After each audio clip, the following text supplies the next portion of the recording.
তো যারা মায়াপুর আসছেন এবং মায়াপুরে ইসকনের মধ্যে প্রসাদ গ্রহণ করার চিন্তাভাবনা করছেন, তো তাদের জন্য এই ভিডিওটা একটা গুরুত্বপূর্ণ ভিডিও হতে চলেছে। তো মায়াপুরে ইসকনের মধ্যে বিভিন্ন রকম প্রসাদের রেট আছে, বিভিন্ন ভবনে বিভিন্ন রকম দাম।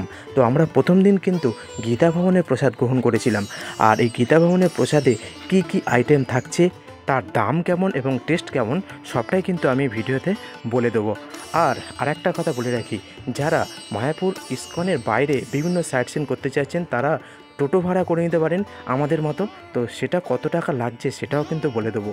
তারপর ইসকনে ব্যাক করে এসে আমরা গোশালায় গিয়ে কি করলাম, আর তারপর সন্ধ্যাবেলা সন্ধ্যা আরতি দেওয়ার নিয়ম কারণ কী আছে, সবটাই কিন্তু এই ভিডিওর মাধ্যমে আমি তুলে ধরবো। তো শেষ পর্যন্ত ভিডিওটা দেখতে হবে, আর লাইক কমেন্ট শেয়ার সাবস্ক্রাইব করে দিতে হবে। তো চলুন ভিডিওটা শুরু থেকে শুরু করা যাক।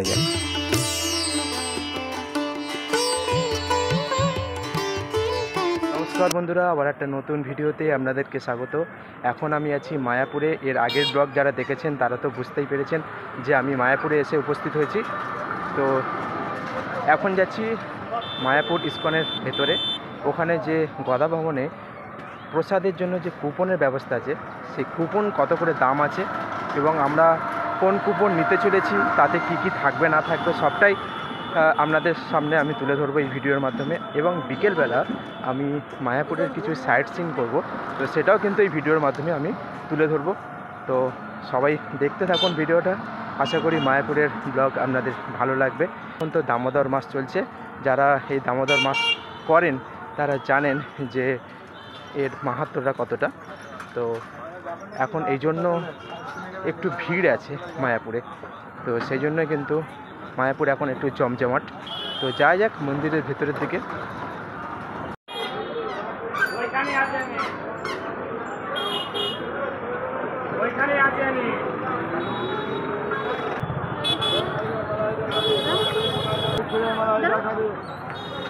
হরে কৃষ্ণ।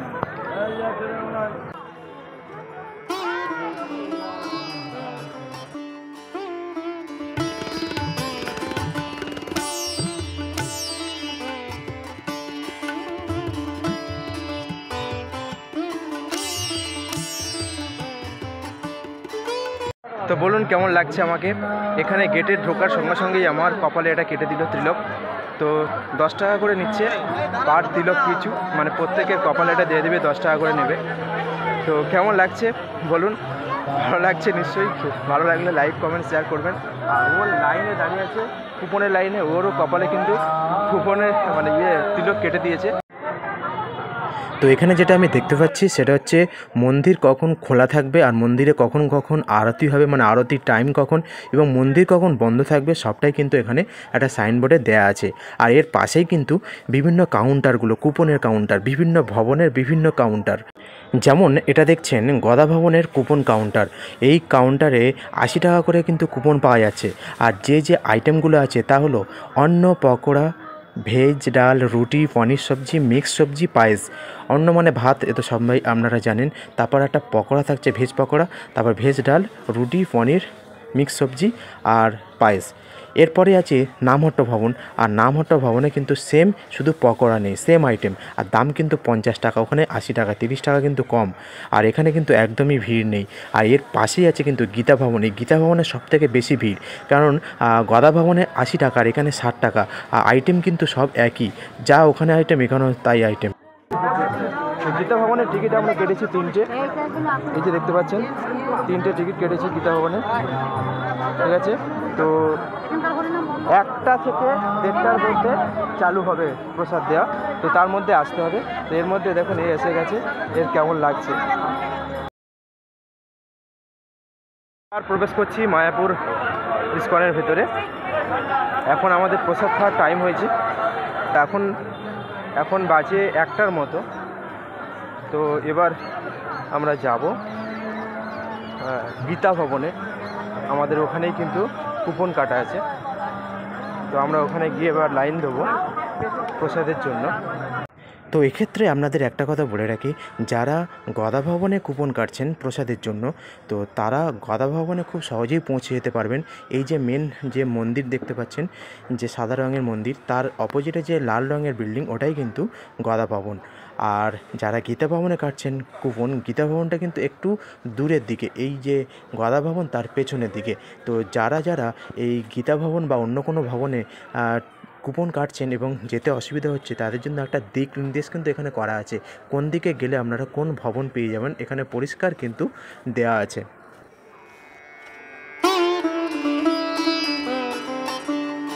আর এই মায়াপুরের ভেতরের চারদিকের পরিবেশ কিন্তু অসম্ভব সুন্দর, যেদিকেই তাকাবো সেদিকেই যেন চোখ একবারে জুড়িয়ে যায়। তো একবার বিকেলবেলা আসার চেষ্টা করব। এই জায়গাটা বসে থাকলে নিশ্চয়ই খুব ভালো লাগবে। বিকেলবেলা এই জায়গাটা কিন্তু অসাধারণ লাগবে, ভাই অবশ্যই তো আসবো। আর এদিকে যে রাস্তাটা সোজা দেখতে পাচ্ছেন, এই রাস্তা ধরে কিন্তু সোজা চলে যেতে হবে, গিয়ে বাঁদিকে গেলেই কিন্তু পেয়ে যাব আমরা গীতা ভবন।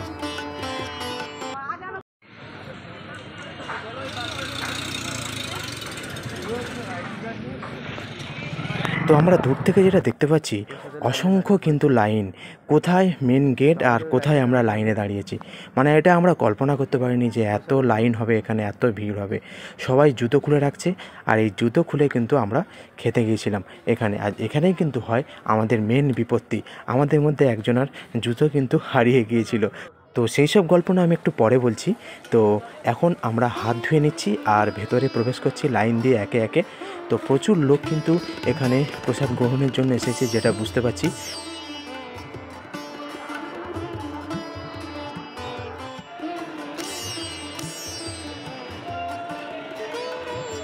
তো একেবারে সামনে চলে আসার পরেও আমাদের কিছুক্ষণ দাঁড়াতে হয়েছিল, আর তারপরেই কিন্তু আমরা প্রসাদ গ্রহণ হলে প্রবেশ করে গেছি। আর এখানে প্রসাদ গ্রহণ হলটা কিন্তু বিশাল বড় হল।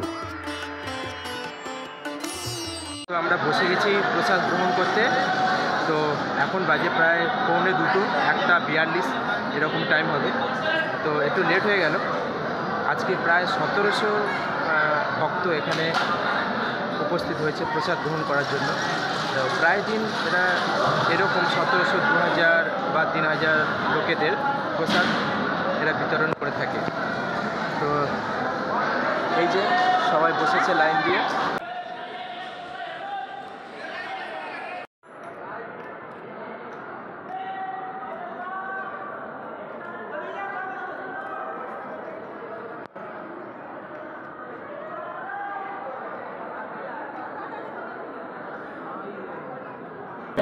কি বলছো? আগে খাও, তারপর বলো কেমন কি হলো। প্রসাদ অবশ্যই কোনো ইয়ে হয় না, কোনো রিভিউ হয় না, ঠিক আছে। তো প্রথমেই পড়ে গেল আমাদের পাতে পকোড়া। পকোড়াগুলো দেখতে কিন্তু আলুর চপের মতো হলেও খেতে অসম্ভব ভালো। আর এরপরেই কিন্তু একে একে চলে আসছে ভাত, সবজি, বিভিন্ন রকম যে তরকারি আইটেমগুলো আছে সেগুলো কিন্তু পরপর চলে আসছে। আর আসছে দেখুন একটা পাত্রে করে, যাতে কিন্তু একটা চাকা লাগানো আছে। তো মায়াপুরে আসলে এরকমভাবে আপনারা পরিবেশন করা দেখতে পাবেন। তো গদা ভবনে কিন্তু একটু সিস্টেমটা আলাদা, যখন গদা ভবন আমরা খাবো তখন কিন্তু আপনাদের দেখাবো। তো প্রথমেই আমাদের পকোড়ার পরে পড়ে গেল মিক্সড সবজি, তারপরে কিন্তু পড়ে গেল ডাল, আর তারপরে কিন্তু এক এক করে চলে আসবে আমাদের পাতে রুটি আর পনির সবজি। এরপরে কিন্তু আপনারা চাইলে পেয়ে যাবেন, কোনো অসুবিধা নেই।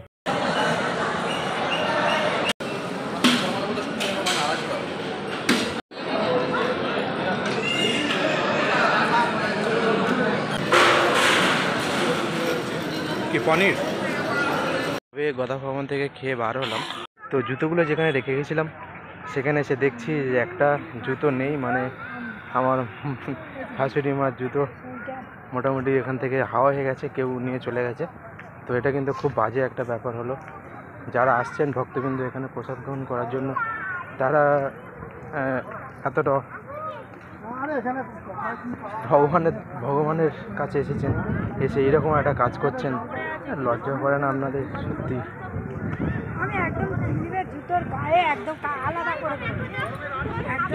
এখানেই রাখা ছিল, তাই না?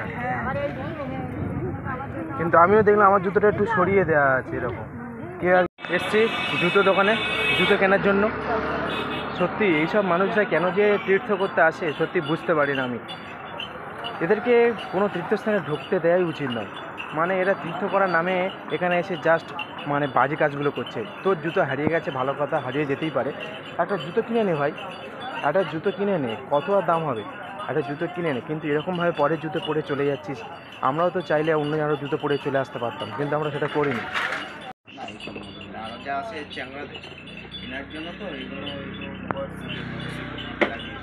তো এখন ঘড়ির কাঁটায় বাজে 3টে, আর আমরা উঠে পড়েছি কিন্তু টোটোতে সাইট সিনের উদ্দেশ্যে। মায়াপুরের আশেপাশে বেশ কয়েকটা সাইট সিন আছে, দর্শনীয় স্থান আছে, তো সেই জায়গাগুলো কিন্তু আমরা ঘুরে দেখব। আর টোটো ভাড়া নিচে কিন্তু 250 টাকা। তো প্রথমেই আমরা চলে এসেছি নরসিংহদেবের মন্দিরের সামনে। এর বাইরে থেকে কিন্তু ফটো তোলা যাবে, ভেতরে কিন্তু ফটোগ্রাফি অ্যালাও নেই, জলের বোতলও অ্যালাও নেই।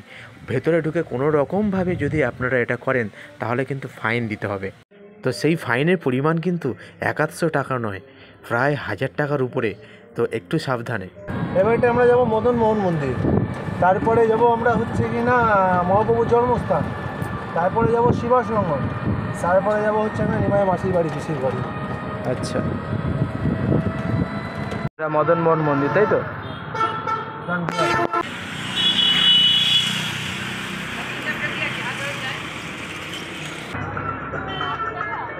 তো এখন চলে এসছে মহাপ্রভুর জন্মস্থান এটা। তো যেহেতু এসব জায়গায় ফটোগ্রাফি বা ভিডিওগ্রাফি অ্যালাও নেই, তাই আমি আপনাদের কিছুই দেখাতে পাচ্ছি না। কিন্তু আপনারা যদি এসব জায়গা দেখতে চান তাহলে চলে আসুন ঝটফট, আর সচক্ষে দেখে নিন মহাপ্রভু কোথায় জন্মগ্রহণ করেছিলেন। সেগুলো কিন্তু এখনও এখানে খুব সুন্দর করে সাজানো আছে। সেই নিম গাছ আছে, সেই শচী দেবীর কুঠির আছে, তো সব কিছুই কিন্তু এখানে খুব সুন্দর করে সাজানো গোছানো অবস্থায় এখনও পর্যন্ত আছে। যদিও এই মায়াপুরে শ্রী চৈতন্যদেবের জন্মস্থান নিয়ে একটা দ্বিমত আছে, যে অনেকেই বলেন যে মহাপ্রভু শ্রী চৈতন্যদেব নবদ্বীপে জন্মগ্রহণ করেছিলেন। যখন আমরা নবদ্বীপে যাব তখনও কিন্তু ওখানে একটা সেম নিম গাছ দেখতে পাবো, একটা সেম শচী মাতার গৃহ দেখতে পাবো, কুঠির দেখতে পাবো। কিন্তু কোনটা সঠিক সেটা নিয়ে একটা বিশাল দ্বন্দ্ব আছে। তো নবদ্বীপ যখন আমরা ঘুরবো তখন কিন্তু আপনাদের ভালোভাবে সেই জিনিসটা আমি বলে দেবো।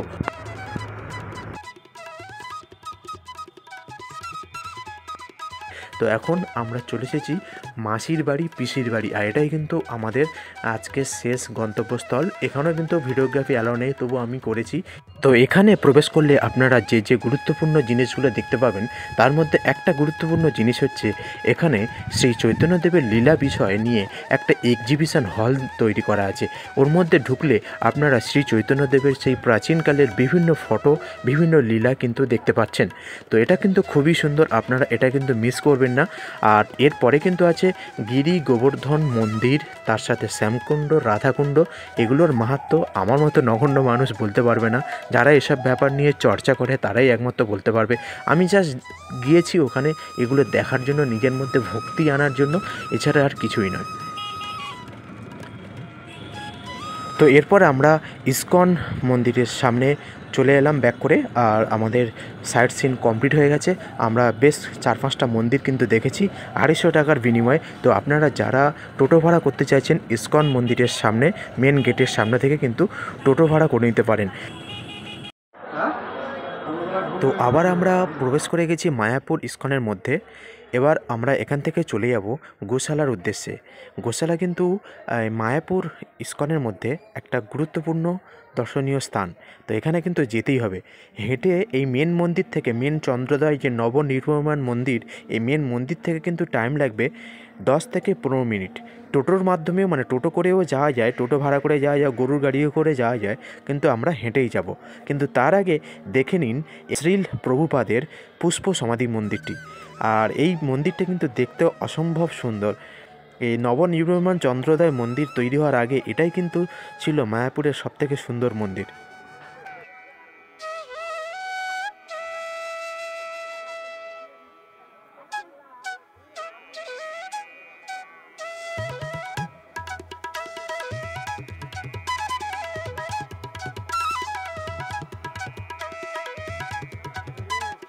আর যারা এই পুষ্প সমাধি মন্দিরে প্রবেশ করতে চাইছেন, তো এটাই হচ্ছে প্রবেশ পথ। আর এদিকে জুতো রাখা, মোবাইল রাখার কাউন্টার আছে, ওখানে জুতো রেখে মোবাইল রেখে আপনারা প্রবেশ করতে পারেন। কিন্তু আমরা তো এই মন্দিরে প্রবেশ করব না, কারণ আমাদের আজকে সন্ধ্যাবেলা চন্দ্রোদয় মন্দিরে প্রবেশ করার আছে। ওখানে আমরা আজকের সন্ধ্যা আরতির যে অনুষ্ঠান হয় সেটা দেখব। তো আমরা এখন হাঁটতে শুরু করেছি আর যাচ্ছি কিন্তু গোশালার উদ্দেশ্যে। আর যেতে যেতে কিন্তু বাঁদিকে চোখ পড়ল, অসম্ভব সুন্দর লাগছে কিন্তু এই মন্দিরটা, নবনির্মীয়মান চন্দ্রোদয় মন্দির, অসম্ভব দেখতে সুন্দর। মায়াপুরের কিন্তু শ্রেষ্ঠ আকর্ষণ এটা।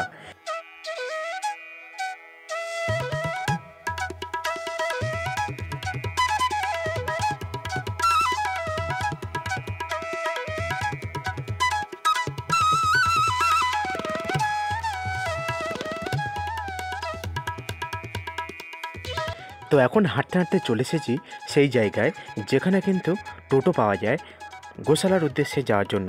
আর এইরকম গরুর গাড়ি পাওয়া যায়। গরুগুলো দেখুন, শিংগুলো দেখুন, শিংগুলো দেখলেই কিন্তু ভয় লেগে যাবে।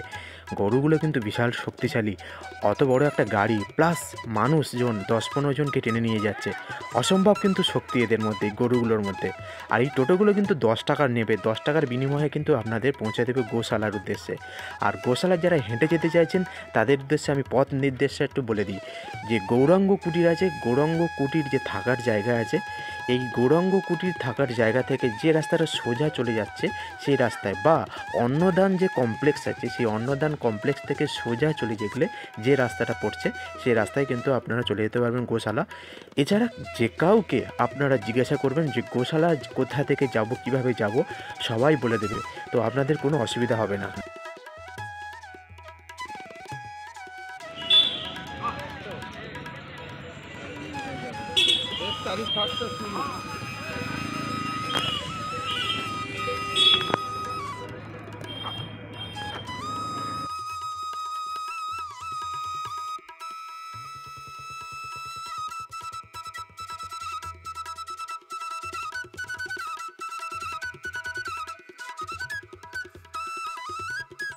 তো আমরা এখন চলে এসেছি গোশালার মধ্যে। আর আমাদের কিন্তু টাইম লাগলো 15 মিনিটের মতো। যারা একটু তাড়াতাড়ি হাঁটবে তাদের একটু কম সময় লাগবে। আর এখানে এই যে স্টলটা দেখতে পাচ্ছেন, এই যে দোকানটা দেখতে পাচ্ছেন, এখান থেকে কিন্তু লস্যি আর ক্ষীর খেতে কিন্তু একদমই ভুলবেন না, ভীষণ টেস্ট হয়। আর এখান থেকে কিন্তু ঘি নিয়ে যাবেন বাড়িতে, ভীষণ টেস্ট হয়। আমরা কিন্তু 2 বোতল নিয়ে গেছিলাম, ভালো হয়েছিল, বেশ সুন্দর হয়েছিল, কিন্তু গন্ধ অসম্ভব সুন্দর গন্ধ কিন্তু পাওয়া যাচ্ছিল। আর ভেতরটা যদি আপনাদের একবার দেখাই, কত বড় বড় গরু আছে আপনারা জাস্ট ভাবতে পারবেন না।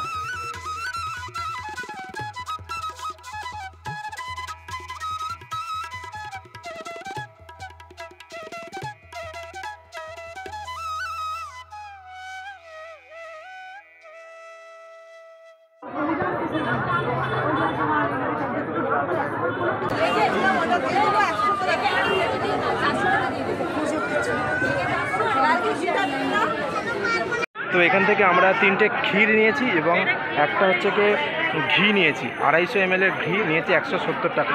এই যে একটু পরে দেখাচ্ছি। তো ক্ষীরটা দেখুন কেমন লাগছে। ক্ষীর ভালো। ক্ষীর ভালো লাগছে। তুমি বলছো ক্ষীর না দই, বুঝতে পারছো না বলছো? ক্ষীর, এটা দেখে বুঝতে পারছো না? ক্ষীর দেখুন কত সুন্দর। এখানে কিন্তু যে গরু আছে সে গরুর দুধ থেকে কিন্তু এগুলো বানানো হচ্ছে। মানে এখানে আসলে এই ক্ষীর, লস্যি, দই, ঘি এগুলো কিন্তু কিনে নিয়ে যেতে বা খেতে একদম ভুল করবেন না। তো চলুন খাওয়া যাক, কেমন হয়েছে আমি দেখি। তো আমরা গোশালা দর্শন করে ফিরে এলাম। এবার আমরা যাচ্ছি সন্ধ্যা আরতি দেখতে। মায়াপুরের যে শ্রেষ্ঠ আকর্ষণ, যেটা সন্ধ্যাবেলা যে আরতি হয়, তো সেই আরতির সময় একটা বিশাল মানে সুন্দর পরিবেশ সৃষ্টি হয়, মায়াবী পরিবেশ সৃষ্টি হয়। তো সেটা দেখার জন্যই যাচ্ছি। লোকের মুখে অনেকবার শুনেছি যে এই মায়াপুরের সন্ধ্যাবেলার আরতি কিন্তু খুব ভালো লাগে দেখতে। এর আগে কোনো দিন আসার তো সুযোগ হয়নি, তো সুযোগ যখন হয়েছে অবশ্যই তো দেখব। তো এক্ষেত্রে আপনাদের একটা কথা বলে রাখি, যারা সন্ধ্যাবেলা সন্ধ্যা আরতি দেখার জন্য বা যে কোনো সময় চন্দ্রোদয় মন্দিরে প্রবেশের চিন্তাভাবনা করছেন, তাদের জন্য কিন্তু এই 2টো স্টল করা আছে, জুতো এবং মোবাইল রাখার জন্য। মোবাইল রাখার জন্য কিন্তু টাকা নেবে, জুতোর জন্য কিন্তু কোনো টাকা নেবে না। সন্ধ্যা আরতি দেখে বার হচ্ছি। ভেতরে কিন্তু প্রচণ্ড ভিড় ছিল, যেহেতু দামোদর মাস চলছে সেহেতু প্রচণ্ড কিন্তু ভিড়, মানে দাঁড়ানোর জায়গা পর্যন্ত নেই, এত ভিড় দর্শনার্থীদের বা ভক্ত সমাগম হয়েছে, প্রচণ্ড ভিড়। আর ভেতরে যেহেতু ক্যামেরা অ্যালাউ নেই সেহেতু দেখাতে পারলাম না। আপনারা চলে আসুন, যাদের এই সন্ধ্যা আরতি মায়াপুরের দেখার ইচ্ছা আছে চলে আসুন আর ভগবানকে দর্শন করে যান। মনটা কিছুক্ষণের জন্য একেবারে শান্ত হয়ে যাবে।